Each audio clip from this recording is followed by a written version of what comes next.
Bueno, bienvenidos a la segunda sesión de esta serie que estamos dando sobre el libro del Cantar de los Cantares. Voy a recapitular un poco porque la semana pasada nos quedamos a mitad de una sección concreta y entonces para que no se pierdan en la exposición. Recordarán ustedes que empezamos hablando de cómo el Cantar de los Cantares históricamente ha sido un libro muy maltratado. Generalmente no se enseña sobre él, igual que no se enseña, por ejemplo, sobre Eclesiastés, lo cual es penoso, porque aparte de ser dos libros inspirados que forman parte de la Biblia, son dos libros realmente extraordinarios en cuanto a su contenido, pero el Cantar, aparte de que muchas veces se orilla, hay gente que ha podido pasarse 20 años yendo a una iglesia y no escuchar una sola exposición sobre el Cantar de los Cantares, perfectamente, o sobre Eclesiastés.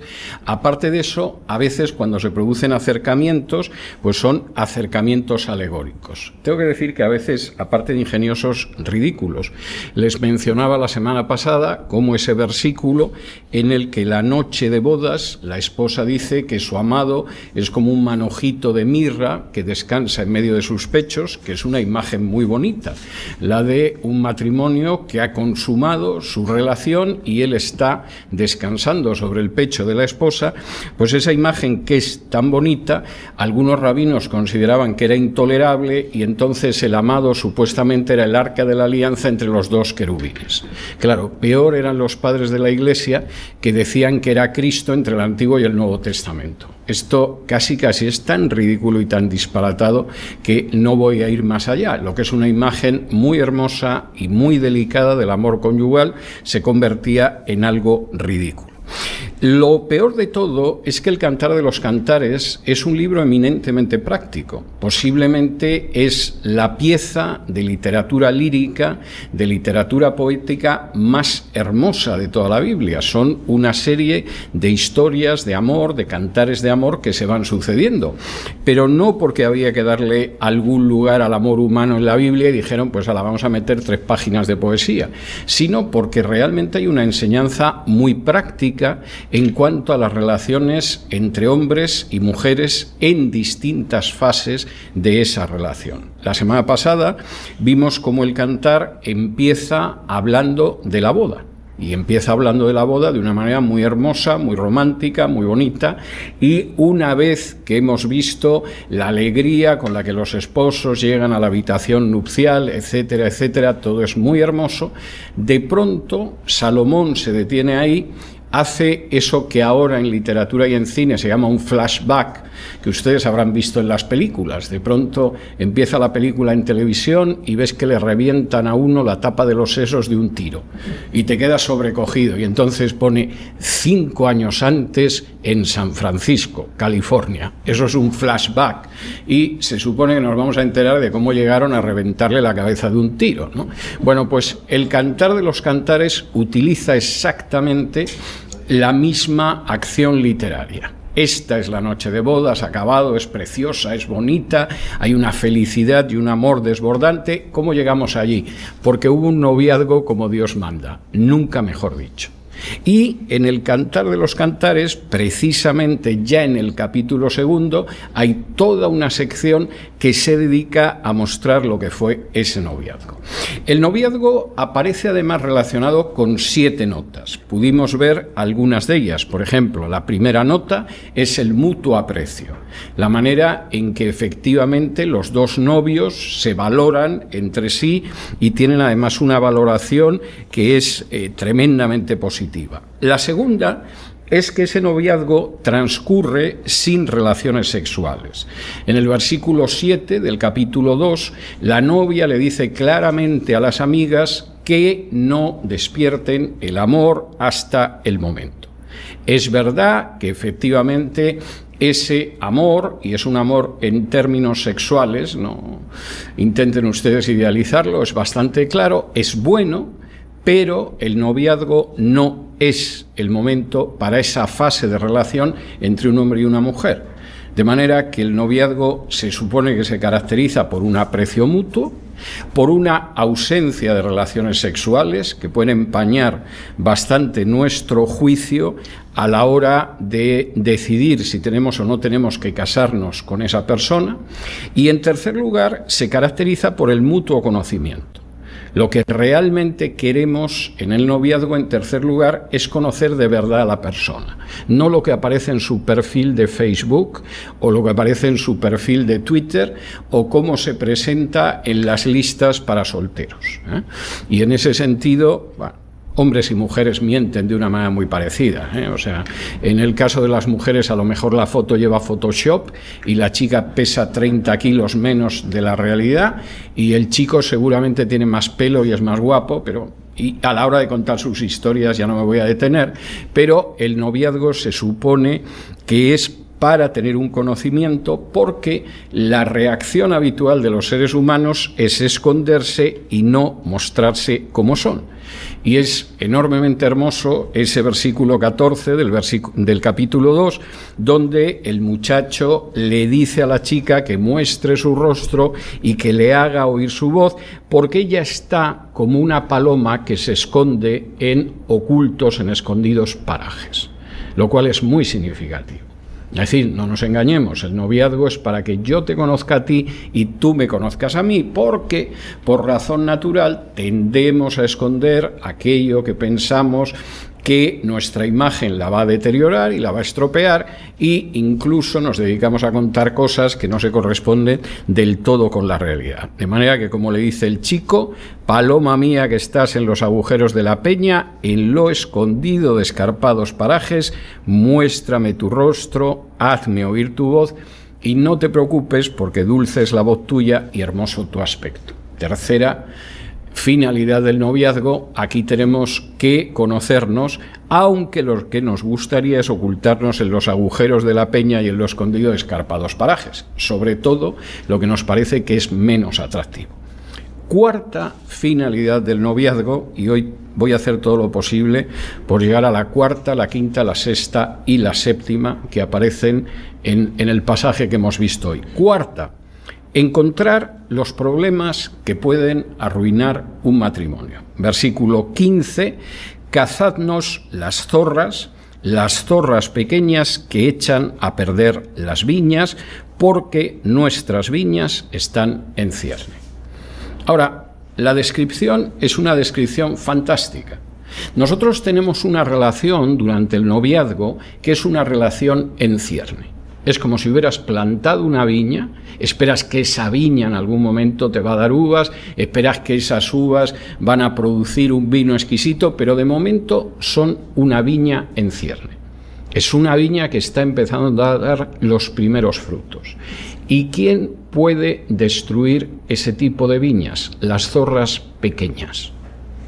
¿Por qué las zorras pequeñas? Déjenme que apele a mi experiencia profesional de hace muchos años. En el año 1980, ya pueden ustedes imaginarse que si era en el 80, yo era 45 años más joven que ahora, o sea, era un veinteañero, poco veinteañero, yo empecé a ejercer la abogacía. En España se acababa de aprobar por primera vez desde los años 30 la ley de divorcio. Durante todo el periodo de la dictadura del general Franco, las leyes las dictaba la Iglesia Católica, sobre todo las leyes civiles, y no había habido divorcio. Pero el general Franco se había muerto, había mucha gente con matrimonios destrozados, había mucha gente que quería liberarse de un matrimonio destrozado y poder casarse o regularizar la situación con la persona con la que vivía hace tiempo, y se aprobó una ley de divorcio, de manera que yo empecé a ejercer la abogacía cuando empezaron a producirse los primeros divorcios. Los primeros divorcios que yo me encontré, pero solo los primeros meses, eran divorcios por causas muy graves. A veces eran maltratos terribles. Yo recuerdo, por ejemplo, una muchacha que un día me llegó a casa y la habían golpeado tanto un lado de la cara que no podía abrir el ojo, de la hinchazón que tenía. Le habían dado todas en el mismo carrillo, literalmente.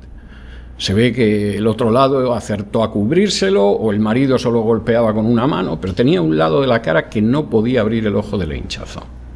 Recuerdo una mujer que era una bellísima persona que mantenía el zángano de su marido y a 2 hijos pequeños, a la que el marido ocasionalmente la obligaba a dormir en el suelo, como forma de humillar. Y los primeros casos con los que yo me encontré eran sobre todo casos de maltratos que se habían extendido a lo largo de años. En muchos casos había también infidelidad, pero eran casos fundamentalmente de maltratos. Pero eso duró unos meses.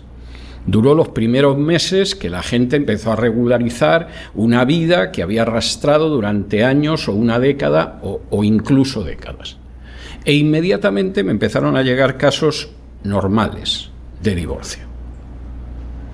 Todos los matrimonios habían sido destruidos por zorras pequeñas que echan a perder las viñas. Prácticamente no aparecían casos de maltrato, alguna vez. Prácticamente no había casos de infidelidad, alguna vez. Pero en términos generales, la gente quería separarse porque había alguna zorra pequeña o algunas zorras pequeñas que habían destruido las viñas del matrimonio. En algún caso esto era muy complicado porque la ley española de entonces, no la de ahora, pero sí la de entonces, para que te pudieras separar y divorciar, tenías que tener una causa de separación o de divorcio. No podías llegarle al juez y decirle, pues mire, me ha hartado este hombre o me ha hartado esta mujer, no quiero seguir viviendo con ella, tengo incompatibilidad de caracteres. No, realmente tenías que tener una causa legal. Me golpea, me maltrata, es infiel, es un alcohólico, es una toxicómana. Y el problema es que la mayoría de las causas no tenían una causa legal, simplemente la gente había decidido divorciarse porque había alguna zorra pequeña que había destruido la viña del matrimonio. Y es de lo que aquí está hablando Salomón, y además Salomón es bastante claro. Es decir, hay una serie de zorras pequeñas que tienes que cazar antes de contraer matrimonio. Y si no las cazas y acabas con ellas, en algún momento pueden acabar destruyendo tu matrimonio. Ahora, no voy a hacer una descripción exhaustiva de todas esas zorras pequeñas, pero me van a permitir que tome algunos minutos para detenerme en cuáles podían ser esas zorras pequeñas y cuáles serían las preguntas que tendrían que hacerse mujeres y hombres en ese periodo de noviazgo para ver si efectivamente aquí hay zorras pequeñas que puedo cazar y que pueden arreglarse, o esto no hay quien lo arregle, y sinceramente vamos a ahorrarnos muchísimo sufrimiento y muchísimo dolor, y este noviazgo no debe de acabar en matrimonio, lo cual seguramente a algunos les parecerá que es muy poco romántico, pero es muy realista. Y efectivamente incluso, y yo he tenido ocasión de verlo, hay gente que se quiere mucho y al final no se soporta. Y no se soporta porque, entre otras cosas, o no cazó las zorras o las zorras fueron bastante más fuertes de lo que ellos pensaban. Por ejemplo, ¿qué debería preguntarse una mujer? No voy a decir esto de manera exhaustiva, de modo que si alguien me dice que hay otras cosas que también se puede preguntar, me parece muy bien que haya otras cosas, pero ¿qué debería preguntarse? Por ejemplo, ¿te puedes mirar en él o es al contrario? Cuando realmente ves a tu novio, ¿tienes la sensación de que es un marido del que te vas a sentir orgullosa? ¿O por el contrario estás pensando que tengo que cargar con este mostrenco, pero como soy tan buena espiritual y tan espiritual, lo voy a conseguir?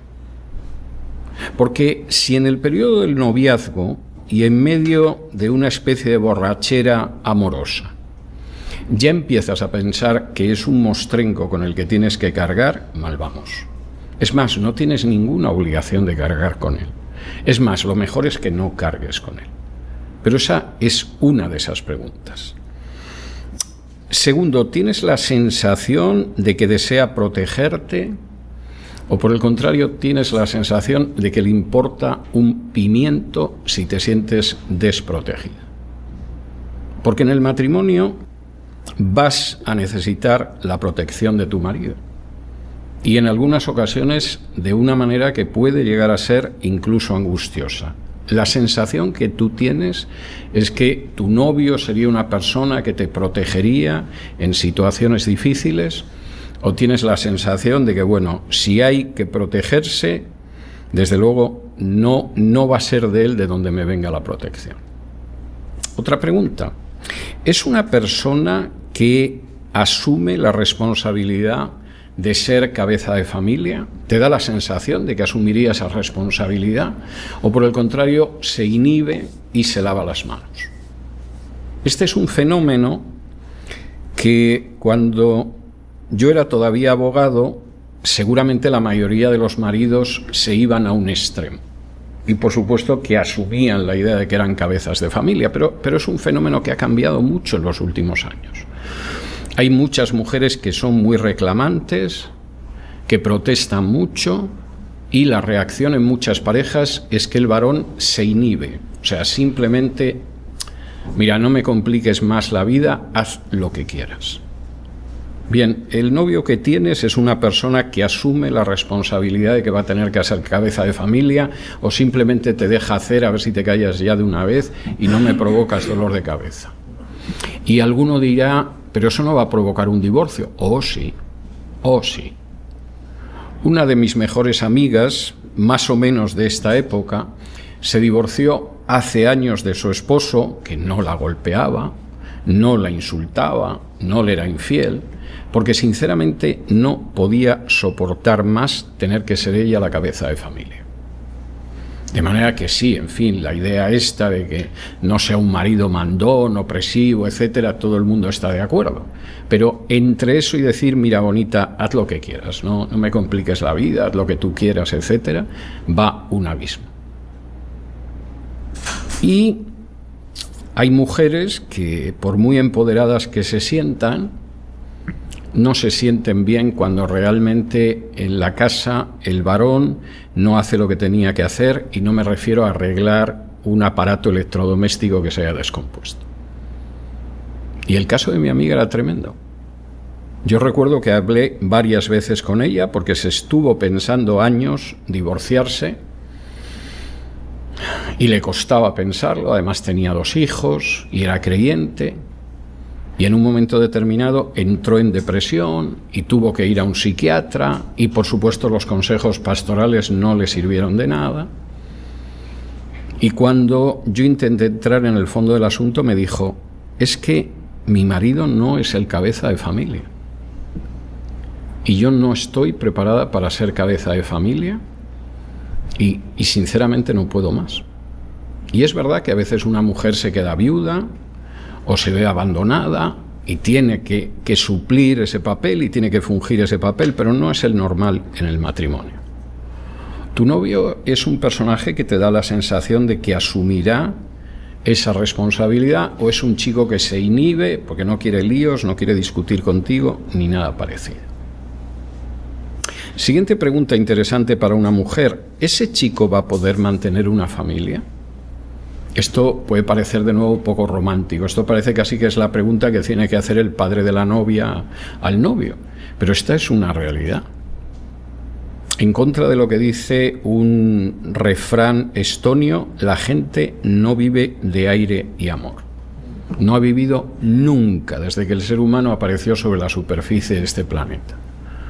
Tu novio, que un día va a ser tu marido, ¿realmente va a poder mantener a una familia? ¿Te va a poder mantener a ti? ¿Va a poder mantenerse él? ¿Va a poder mantener a tus hijos?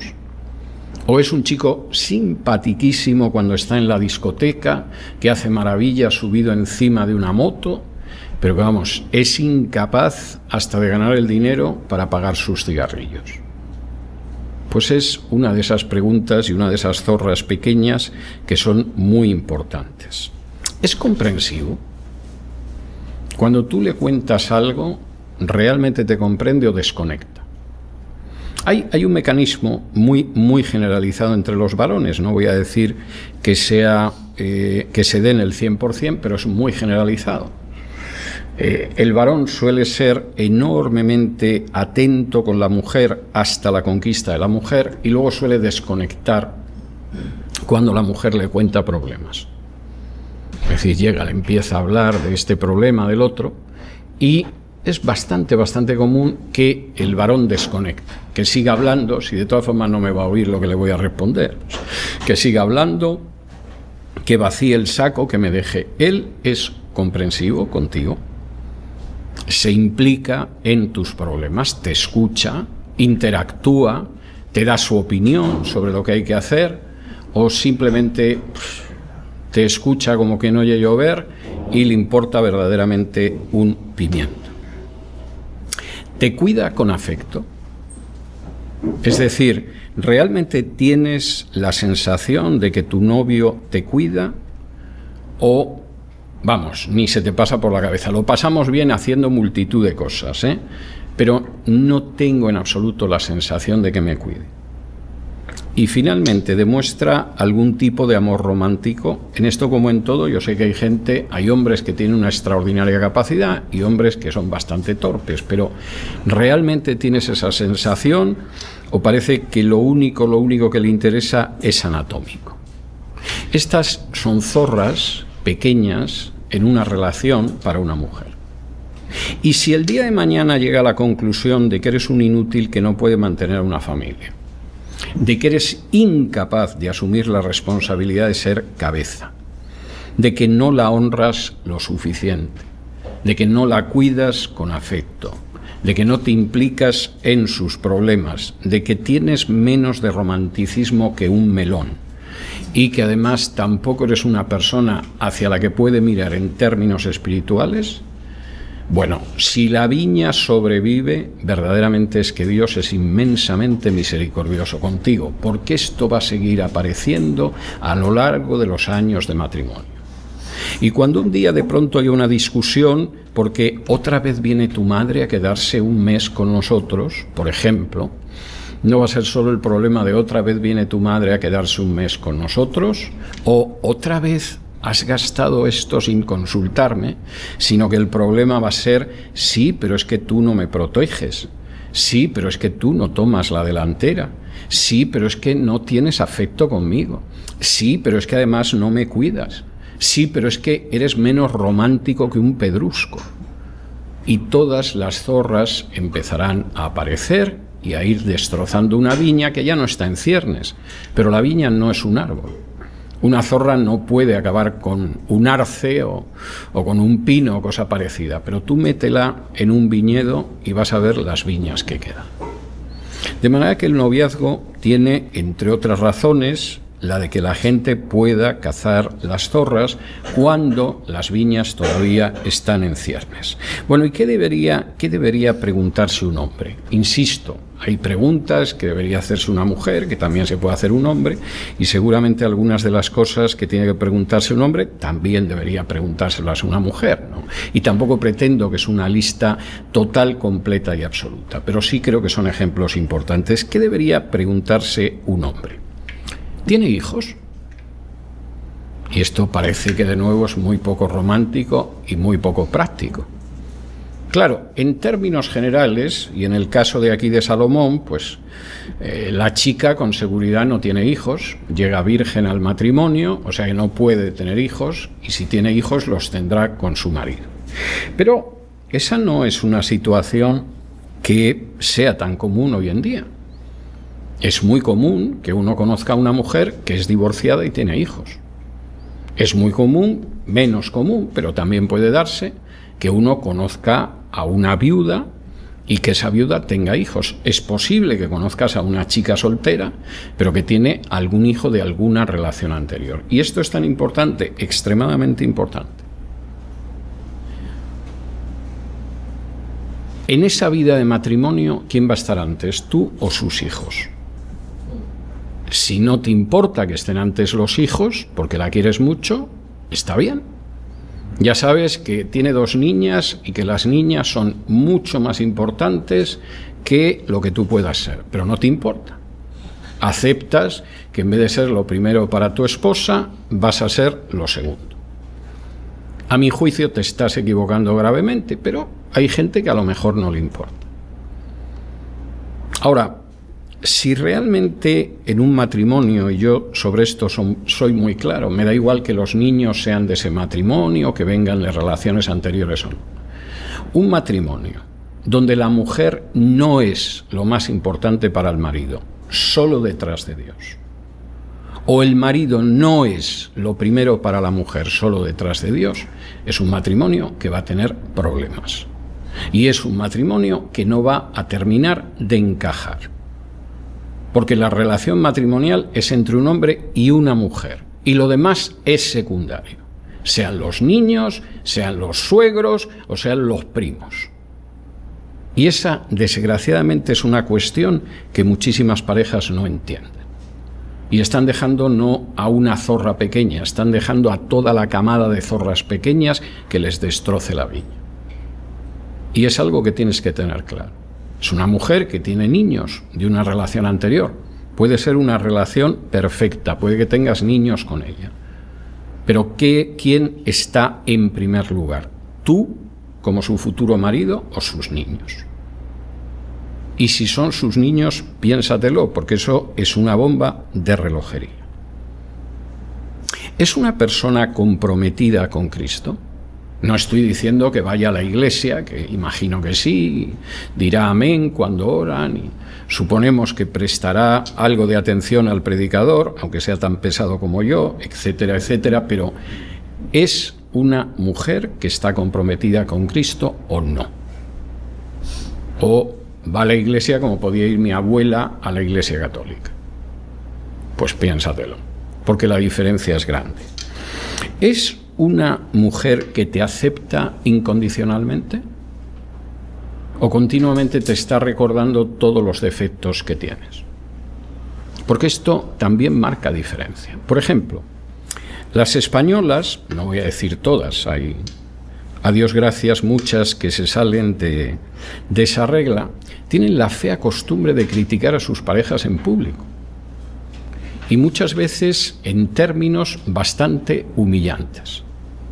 Entonces hay una reunión de parejas, hay 3 o 4 parejas, y de pronto salta una diciendo: mi Pepe es un inútil, hombre, es un inútil, no sabe ni abrir un grifo. Tú en ese momento no sabes dónde mirar, pero inmediatamente se suma la de al lado y dice: no será tanto como mi Manolo, tú no sabes lo inútil que es mi Manolo. Y tú dices: pero bueno, ¿estoy en una reunión de matrimonios con esposos imbéciles o dónde estoy? No, estás en una reunión de mujeres que no tienen el más mínimo sentido ni la menor educación y que además padecen una carencia de respeto hacia sus parejas que se les tendría que caer la cara de vergüenza. Y es muy habitual.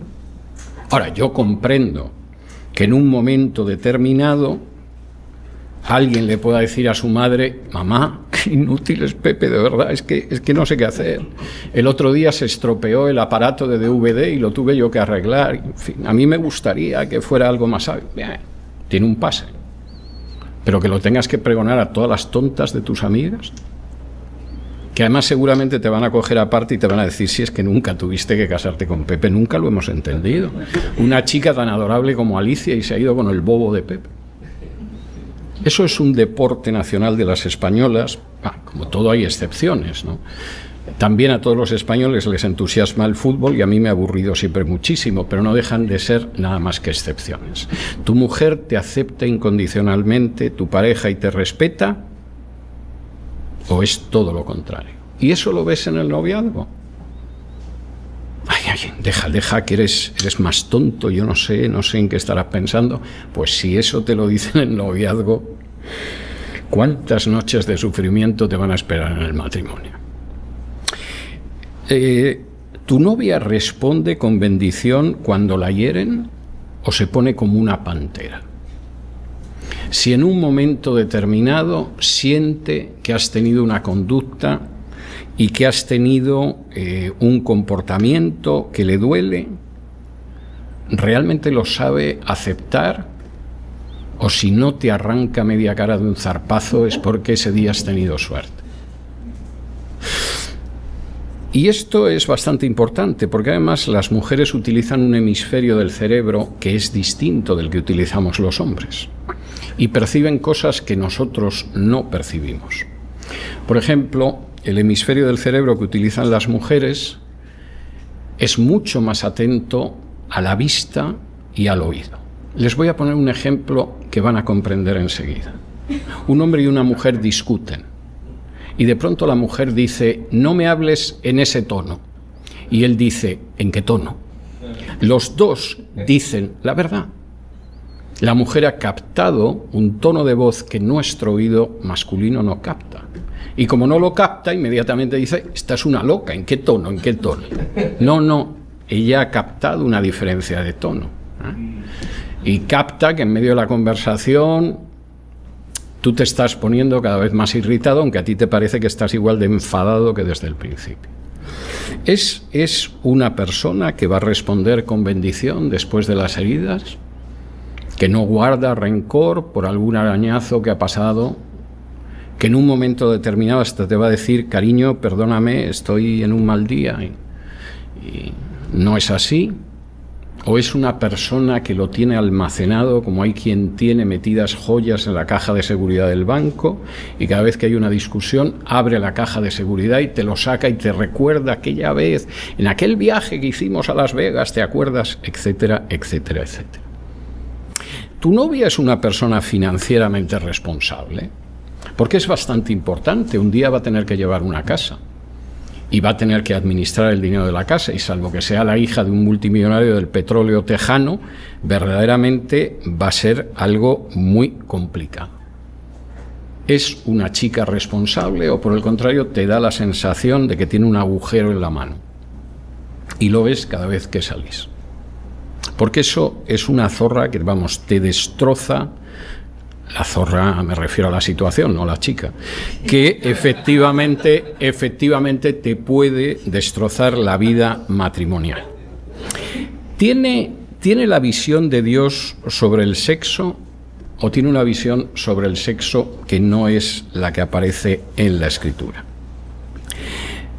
¿Va a pensar que lo más importante es ser tu esposa y el ser la madre de tus hijos?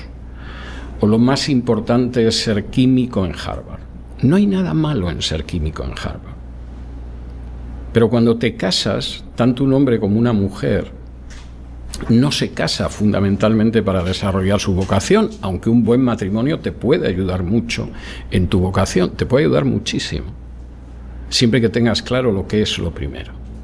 Para ella lo primero es el hecho de que es tu esposa y que va a tener niños algún día y eso le ilusiona, o lo único que está pensando es en cómo somete tu vida y la de los niños, si los hay, porque a lo mejor los niños son un estorbo, para lo que es su vida profesional.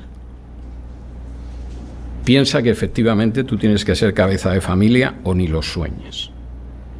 Y ante la idea de tener que hacer cosas sencillas que pueden ir de preparar un café a quitar el polvo o algo parecido, ¿le parece algo natural o por el contrario se revuelve como la fiera del pantano?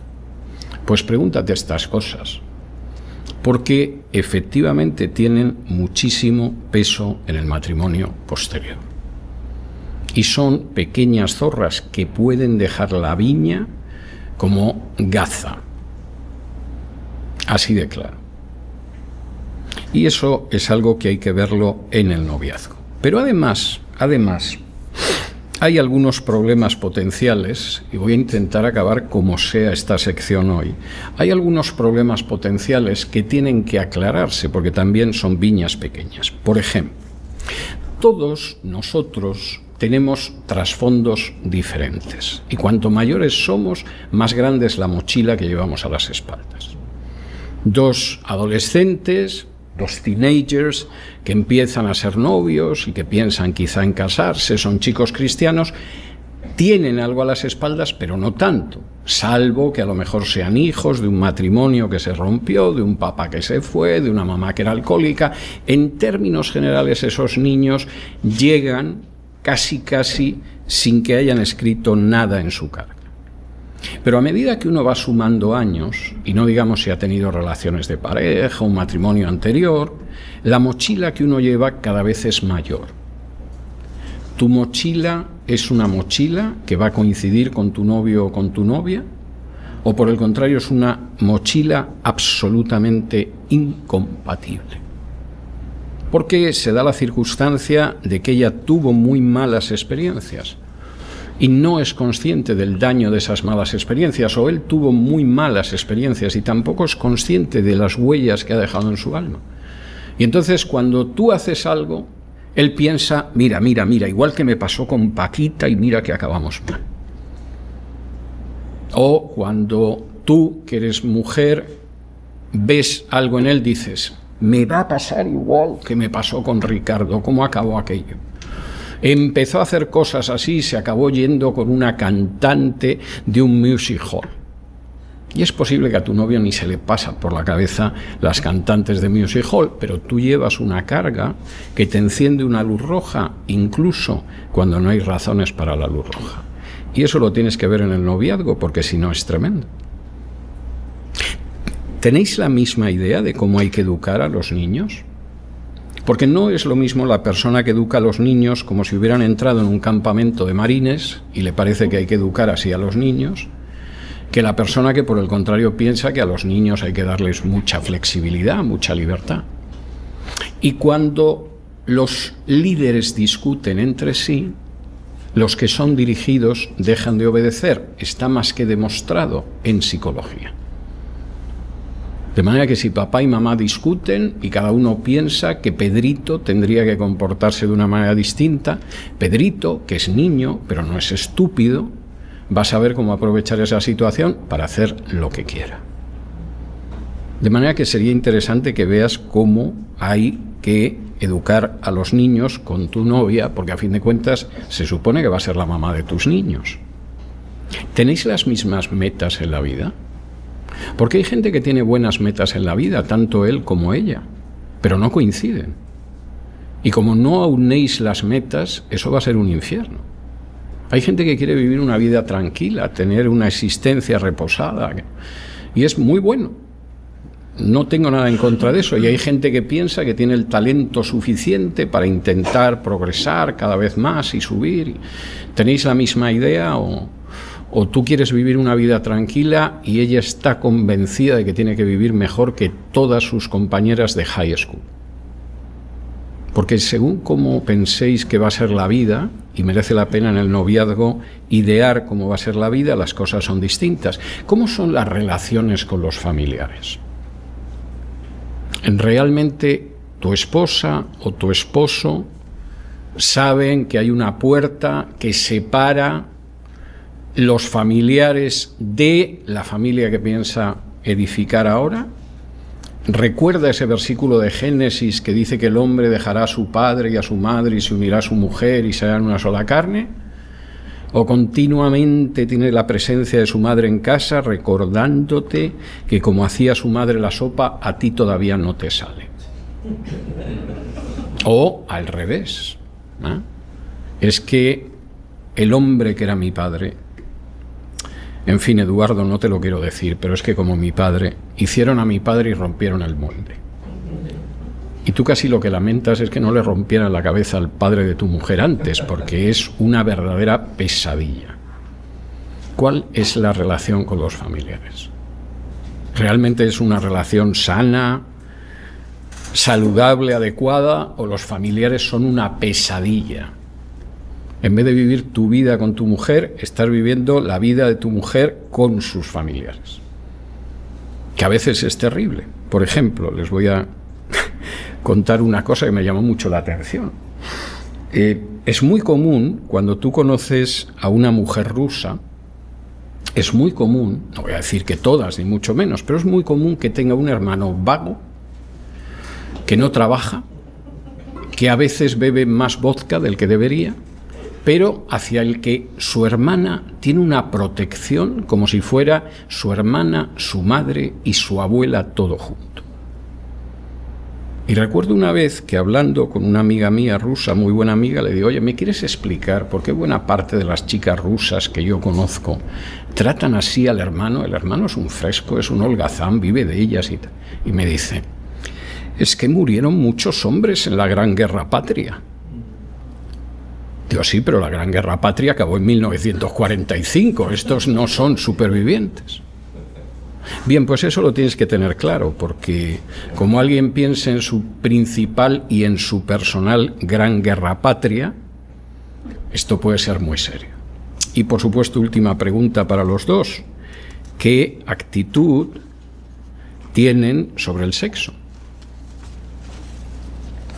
¿Creen que se puede utilizar anticonceptivos o no? En relación con las relaciones sexuales, ¿tienen una visión más amplia, más estrecha, etcétera? Pues estas son zorras pequeñas que te pueden complicar el viñedo, pero bien. Y una de las finalidades del noviazgo es que las identifiques y evites, si al final te casas, el hecho de que te destrocen el matrimonio. Quinta finalidad o quinta característica del noviazgo, versículo 16 del capítulo 1, creo que vamos a acabar el capítulo 1, exclusividad. El noviazgo es un noviazgo exclusivo.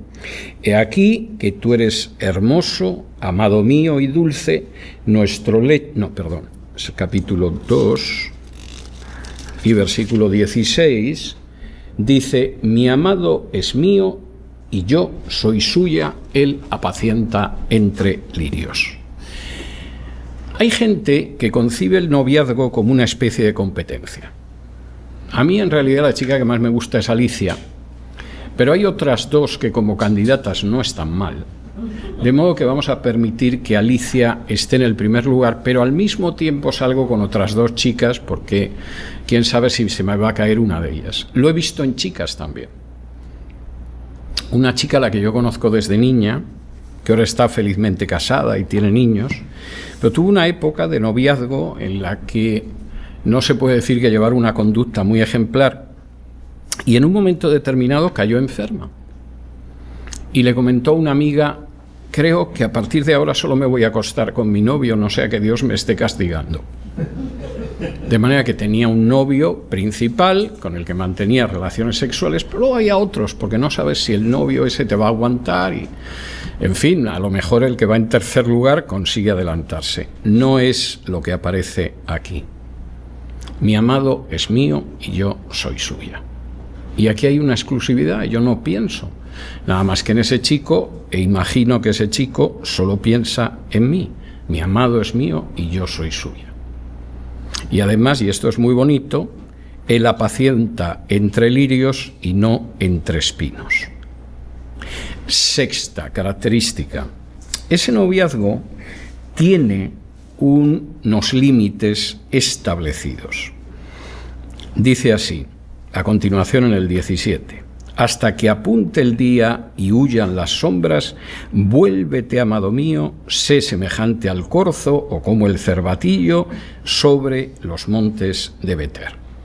Los dos novios van caminando juntos, o quizá están en alguna casa, y se hace de noche. Y la chica no le dice: quédate a dormir en casa. Que a mis padres además no les importa. Hace 50 años le hubiera dicho a mi padre en aquel entonces que se iba a quedar a dormir la novia o que mi novio se iba a quedar a dormir, y hubieran pensado que estábamos borrachos o nos habíamos vuelto locos, éramos dos inmorales. Pero ahora te puedes quedar a dormir incluso en mi cama, o te puedes quedar en casa. Pero la chica no le dice eso, le dice: mira, te tienes que marchar. Se ha hecho de noche, y en el momento en el que se ha hecho de noche no es apropiado que estemos juntos. Márchate hasta que vuelva a apuntar el día, hasta que desaparezcan las sombras, y entonces puedes venir, y ven corriendo, O sea, cuando vuelvas, una vez que se vuelva a hacer de día, ven corriendo de la misma manera que corre el corzo, que según gente que lo ha visto en algunas sierras españolas, no hay cosa que corra como el corzo o como corre el cervatillo. Pero nosotros somos todavía novios, de manera que no te puedes quedar aquí. Chati, se ha hecho de noche, vuélvete a tu casa, yo me quedo en la mía. Hay unos límites establecidos, y eso sí, en cuanto que haya luz del día y todo lo demás, puedes venir corriendo como si fueras en una Harley Davidson, que supongo que sería el equivalente del corzo hoy en día. Séptimo y último: Además, esa relación es una relación de noviazgo, si es como tiene que ser, es una relación perseverante. Fíjense cómo concluye esta sección sobre el noviazgo en el Cantar de los Cantares en los primeros versículos del capítulo 3. Por las noches busqué en mi lecho al que ama mi alma, lo busqué y no lo hallé. Naturalmente, porque es mi novio. Y mi novio no se queda a dormir conmigo. Se ha marchado y hasta que sea de día, cuando sea de día que vuelva corriendo, pero no puede ser esta la situación. Y dije, me levantaré ahora y rodearé por la ciudad, por las calles y por las plazas, buscaré al que ama mi alma, lo busqué y no lo hallé. Me hallaron los guardas que rondan la ciudad y les dije, ¿habéis visto al que ama mi alma? Apenas hube pasado de ellos un poco, hallé luego al que ama mi alma, lo así y no lo dejé hasta que lo metí en casa de mi madre y en la cámara de la que me dio a luz. Yo os conjuro, doncellas de Jerusalén, por los corzos y por las ciervas del campo, que no despertéis ni hagáis velar al amor hasta que quiera. La relación es una relación perseverante. Estoy muy enamorada de este chico. De pronto me despierto por la noche y me gustaría tener a Ricardo a mi lado, pero no está, es mi novio, no es mi marido. No duerme conmigo. Y si por mí fuera, me echaría a la calle a buscarlo, porque estoy tremendamente enamorada de él. Y esto va a ser una situación perseverante. Hasta que no consiga que efectivamente esto acabe consumándose, yo no voy a parar. Pero no me engaño. Aquí no estamos hablando de que nos convirtamos en amantes o cosas por el estilo. La sección del noviazgo acaba en ese versículo 5 de manera muy clara con la súplica que hemos visto al principio de este poema de noviazgo. Aunque estoy muy enamorado, aunque me despierto por la noche y digo, pero ¿por qué no estará aquí mi amado, que es lo que me gustaría? Aunque me lanzaría a la calle a buscarlo y vamos, hasta que consiga que compartamos la habitación, no voy a parar hasta que se consume este noviazgo en un matrimonio. Sin embargo, si sois mis amigas, no me incitéis a tener relaciones sexuales antes del matrimonio, si sois verdaderamente mis amigas.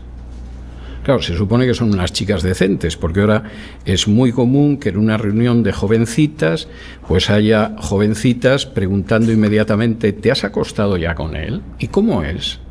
¿Es mejor que Timoteo? Porque Timoteo parece ser que lo hacía muy bien, etcétera, etcétera, etcétera. Pero no es lo que aparece aquí. En este noviazgo yo voy a ser perseverante. Voy a ser exclusivo, exclusiva. Sé que hay unos límites establecidos y sé que finalmente el noviazgo va a llegar a lo que hemos visto en la primera escena del Cantar, a un matrimonio feliz, a un día de bodas feliz, porque entre otras cosas hemos acabado con esa situación de las posibles zorras que pueden acabar con nuestra relación. Y con esto acabamos la segunda sección del Cantar. Vamos a ir viendo en las próximas secciones, en las próximas semanas. Ya me he dado cuenta de que en julio no lo voy a acabar, de modo que llegaré en julio hasta donde pueda y luego seguiremos en septiembre hasta acabar el Cantar, pero iremos viendo otros momentos de la relación de pareja entre un hombre y una mujer, tal y como aparece en esta bellísima poesía del Cantar de los Cantares. Tienen ustedes unos 5 minutos si quieren formular alguna pregunta. Hoy tenemos desayuno conjunto con los anglos, pero no creo que ningún soltero vaya a encontrar novia entre ellos, de modo que si quieren tomarse algún minuto más para las preguntas. Sí. Ahora hay una serie, no sé si es Netflix, pero es de Chispirito, de Doña Florinda, y está buenísima, muy bien hecha por el hijo del señor Bolaños. Y obviamente han sacado varias cosas en la Instagram, en varias entrevistas antiguas. Y en una de estas entrevistas le pregunté, está Doña Florinda y el señor Bolaños, Chispirito, el Chapulín, muy famosos en Colombia, los hermanos. Y entonces decía, es que este señor tiene 7 hijos, 6 hijos y una esposa. Bueno, con esto, aquí pues la... No, es que ninguna señora debería ir mirando a un señor que tiene una esposa ya de entrada, si además tiene 6 hijos, ya es ganas de complicarse la vida. Pero... Si hubiera conseguido unos solteros, se hubiera evitado pues estar con un hombre que tiene 7 defectos. Bueno, pueden ser defectos muy agradables, tanto la esposa como los niños, todo depende de cómo sean, ¿no? Y de la relación. Lo odiaba. Por eso le hicieron esta película Los hijos. Yo creo que es venganza para hacerle mal a la Puede ser. Puede ser. Las venganzas de personas que han amado pueden ser terribles, tanto en hombres como en mujeres. Pero no meterse en un matrimonio, es decir, lo que usted decía la pregunta, ¿tiene hijos? Hacerse estas preguntas yo pienso que son importantes. Hombre, claro que son importantes. Por eso me he referido a ellas, ¿no? Vamos a ver, es que todo depende, es decir, tú dices, bueno, vamos a ver, la mujer de la que estoy enamorado tiene un niño o tiene 2, el niño va a estar siempre delante o la niña o lo que sea, no me importa, o sea, la quiero tanto que no me va a importar, a pesar de ser su marido, no serlo primero, ¿no? Es una decisión personal, puede que haya gente que piense que de todas formas merece la pena. Pero no es lo natural. O sea, lo natural es que en una relación lo primero para la esposa sea su esposo y lo primero para el esposo sea la esposa. Y ni familiares, ni hijos, ni padres, ni trabajo, ni carrera académica, ni negocio, ni cosa parecida. Y cuando ese orden, que es el orden de Dios, se quiebra, pues lo suyo es que haya problemas. O sea, casi lo milagroso es que no se produzcan problemas y esos problemas pueden acabar con una relación. Así de claro. Yo veo ahora, disculpen, con la gente joven es como, ya no es si tiene hijos, sino si quiere tener hijos, porque la gente sí. no quiere tener hijos. Sí. Bueno, ese... Si quiere, no quiere, y hay veces, bueno, casémonos y después eso lo resolvemos en el camino. Pues más vale que lo lleves resuelto, porque si no la zorra pequeña te destroza el viñedo. Vamos a ver, ahora mismo en España cerca del 30% de la población no quiere tener hijos. Estamos hablando de la población joven, ¿eh? O sea, los octogenarios a lo mejor querrían tenerlos, pero no, seguramente no están en muy buenas condiciones. Y una señora a partir de cierta edad, aunque sea joven y de buen ver, seguramente ya tampoco los puede tener. O sea, hay limitaciones biológicas. Pero, no, estamos hablando de casi el 30%, el 28 y pico por ciento de gente que puede tener hijos y que no los quiere tener. Bueno, pues es una cuestión importante para saberla, porque a lo mejor los dos están de acuerdo en no tener hijos.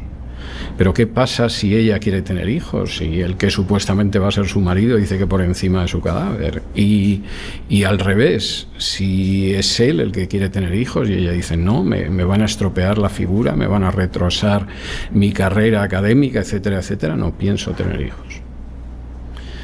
Pues seguramente no merece la pena que te cases con esa persona. Esto puede sonar muy duro y muy desconsiderado, pero es que el semillero de problemas... O sea, vamos a ver, la vida ya es lo suficientemente complicada a veces y se puede poner muy dura y muy difícil. Si la relación matrimonial es buena, bueno, se pueden superar las cosas más increíbles. Pero si la relación matrimonial no es buena, incluso cosas que pueden ser relativamente fáciles de solventar se pueden complicar increíblemente.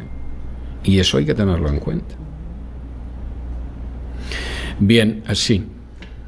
Puede sonar un poco sarcástica esta pregunta, ¿no? Pero conociendo el repertorio de cosas que tuvo Salomón y sus doncellas, ¿a quién de ellas fue que le dirigió este poema o es a un grupo de ellas? No lo sabemos. Hay quien habla de que podría ser la hija del faraón, pero no lo dice. Habla de una sulamita, pero la sulamita no está casada con Salomón. Y lo vamos a ver, ¿eh? La sulamita, de hecho, no solo no está casada con Salomón, sino que en un momento determinado le dicen de manera elegante que podría entrar en el harén de Salomón, y ella dice, vamos, con el novio que tengo yo, ni borracha me voy con Salomón. O sea que esta es la idea, ¿no?